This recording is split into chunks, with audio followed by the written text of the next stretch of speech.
சமூக வலைத்தளங்கள் மூலம் எந்த அளவுக்கு பயன் உள்ளதோ அதே அளவுக்கும் ஆபத்தும் அதிகரித்து வருகிறது. குறிப்பாக இதில் பெண்களுக்கு எதிரான குற்றங்கள் அதிகரித்து கொண்டே இருக்கிறது.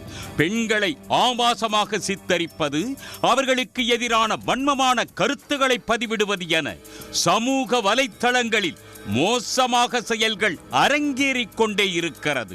சில மனநோயாளிகள் பெண்களுக்கு தெரியாமலேயே அவர்களின் ஆபாச புகைப்படங்களை எடுத்து அதனை சமூக வலைத்தளத்தில் வெளியிடும் கேவலமான செயல்களிலும் ஈடுபட்டு வருகின்றனர். இதில் பாதிக்கப்படும் பெண்களுக்கு தெரியாத நபர்கள் இந்த மோசமான செயல்களில் ஈடுபடுவது வழக்கம். ஆனால் தெரிந்த நபரே இது போன்ற செயல்களில் ஈடுபட்டால் எப்படி இருக்கும்? அப்படி ஒரு கும்பல்தான் பேஸ்புக்கில் ஆபாச படங்களை வெளியிட்டு ஒட்டுமொத்த இத்தாலி மக்களை அதிர்ச்சி அடைய வைத்துள்ளது.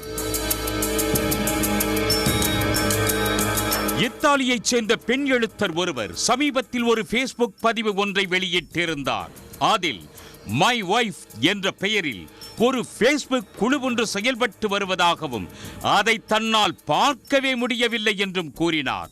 அதில் சில ஆண்கள் தங்களது மனைவிகளின் ஆபாச புகைப்படங்களையே பகிர்ந்து அருவருப்பான செயல்களில் ஈடுபட்டு வருவதாக அதிர்ச்சி அளித்தார். இந்த பதிவு பேஸ்புக் பயனாளர்களிடம் கவனம் பெற அதனை அதிக அளவில் பகிர ஆரம்பித்தனர். இந்த விவகாரம் மெட்டாவுக்கு செல்ல அவர்கள் அந்த குழுவை ஆராய்ந்த போது பெரும் அதிர்ச்சி காத்திருந்தது. 2019 முதல் செயல்பட்டு வரும் இந்த குழு 32,000க்கும் மேற்பட்ட உறுப்பினர்களை கொண்டுள்ளது. அதில் இருக்கும் பயனர்கள் தங்களின் துணையர்கள், தோழிகள், அந்நியர்கள் என பெண்களின் நிர்வாண புகைப்படங்கள், தனிப்பட்ட புகைப்படங்களை அந்த குழுவில் பகிர்ந்துள்ளனர். குறிப்பாக பெண்கள் ஆடைகள் மாற்றுவது, சன்பாத் எடுப்பது, பாலியல் செயல்களில் ஈடுபடுவது போன்ற ஆபாச புகைப்படங்களை அதில் பகிர்ந்து வந்துள்ளனர்.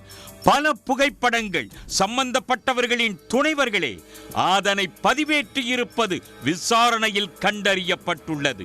இவ்வாறு புகைப்படங்களை பகிர்ந்து ஆபாச கருத்துக்களை அதில் பேசி இருக்கின்றனர்.